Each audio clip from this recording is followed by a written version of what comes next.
Сайн байцгаана уу? Та нартай энэ өдрийн мэндийг хүргэе. За, зуны улирал болж байгаатай холбогдуулан зөндөө бүсгүйчүүдээс хэвлийн булчингаа яаж хангалах вэ? Яаж гидсээ хавтгай болгох вэ? Ямар дасгал хийдэг вэ гэж маш олон асуудаг. Тэгэхээр өнөөдөр та нартай 14 хоногийн туршид гидсийг хавтгай болгох өөрийнхөө хийдэг дасгалаа хуваалцах гэж байна.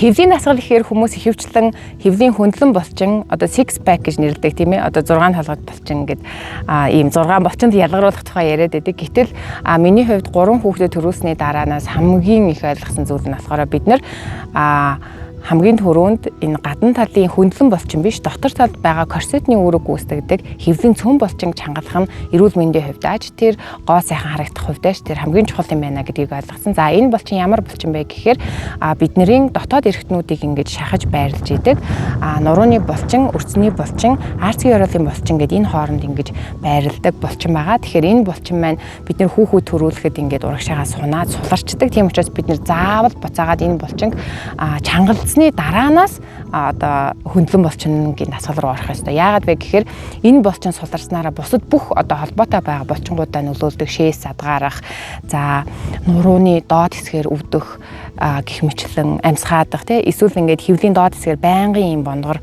байгаад хичнээн булчингийн дасгал хийсэн ч гэсэн хэвлий бондоогоод ах юм бол таны дотор цөм булчин чангараагүй байна гэсэн үг. Тэгээ ганц төрсэн ээжүүд гэлтгүү одоо байнгын суугаа компьютер дээр ажил хийдэг хэвлийн харгалалттай за дотор өөхлөлтөө эрэгтэй хүнд ч гэсэн эмэгтэй хүнд ч гэсэн энэ хэвлийн цөм булчин маань суларчдаг. Тэгэхээр аливаа дасгал руу орохоос өмнө заавал хэвлийн цөм булчингаа чангалж сурж иж булчингийн дасгал руу орох нь ахнэ.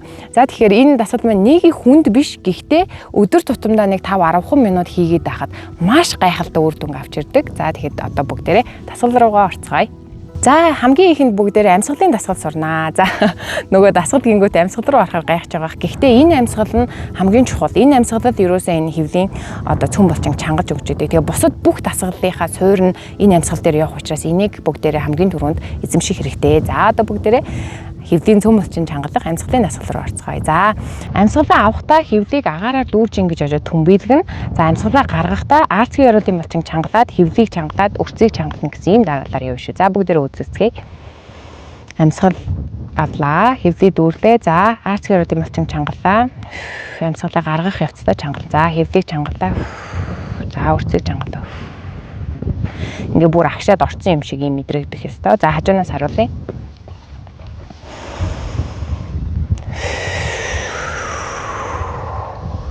Нуруу бараг хавтгай болж байгааз.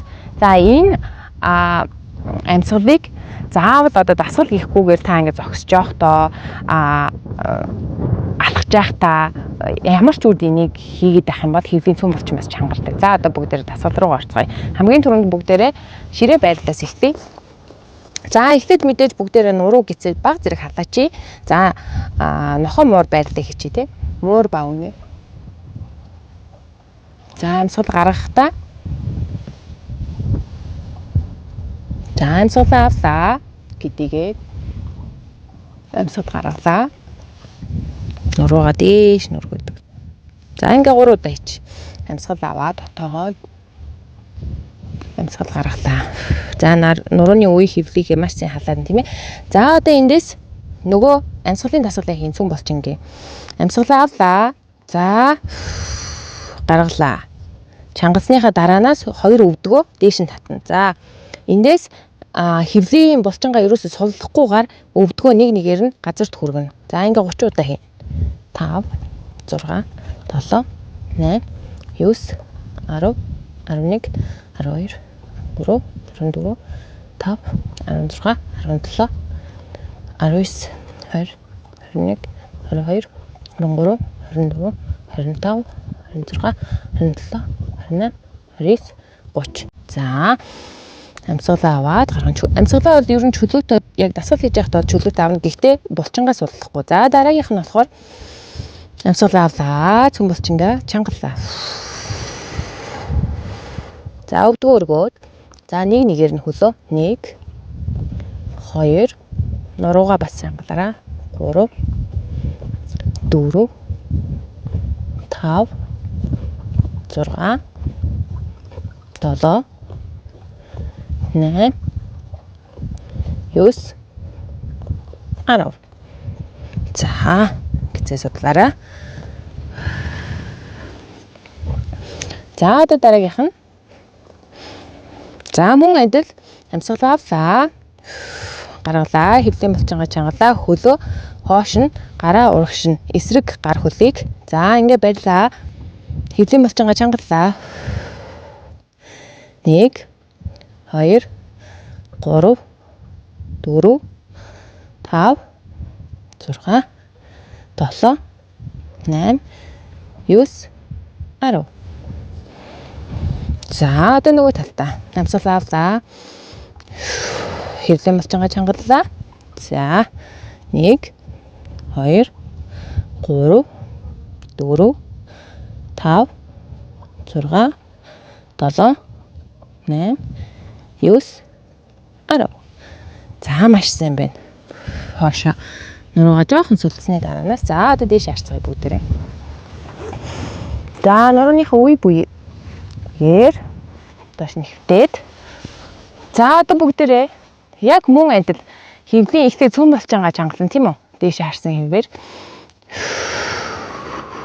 За амьсгалаа гаргахдаа булчингуудаа чангалаад хэвлийг дотогшоогоо сорогдсон юм шиг. За нуруу газартай бүр хавтгай ингэж нийлсэн байх хэвээр. Энэ дунд баг алчуур ороход ингэж татагдгааргүй хэмжээнд. За ингэ чангарсныхаа дараанаас 2 хөлөө өргөөд 2 гараа өргөөд за эсрэг талын 1 2 3 4 5 6 7 8 9 10. За өвдөө хэвлэр өгөө татаад жоохон суулгаад өгч. За дараагийн асуулт мөн адил хэвлэгээ чангаллаа. Цөм булчингаа идэвхжүүллээ. 2 хөлөө дээшээ өргөлөө. За 2 гараа сунгаад 1 2 нуруугаа ерөөсө хотоолохгүй шүү. 3 4 5 6 7 8 9 10.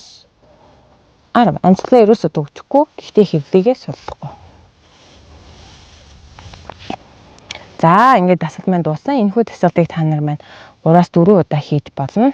Одоо дасгал хийснийхаа дараа хэвлийгээ бас суллаад баруун өвдөө цэжиндээ татаад хажуу тийш нь мөшгөж өгье.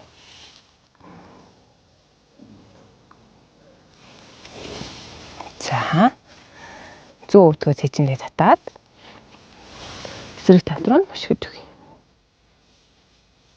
За энэ нурууг мөн хэвлийн булчингуудыг маш сайн амрааж өгдөг. За одоо ингэ босохдоо бас их учиртай. Нэг хөлөө хажуу талд нь нуглааж хажуу тийшээ эргээд ялангуяа нуруу өвддөг хэвлийн цөм булчин чангараагүй хүмүүс яг ингэж хажуу талаараа босч байвал бас бэртэл гинтэл авахаас маш сайн сэргийлдэг.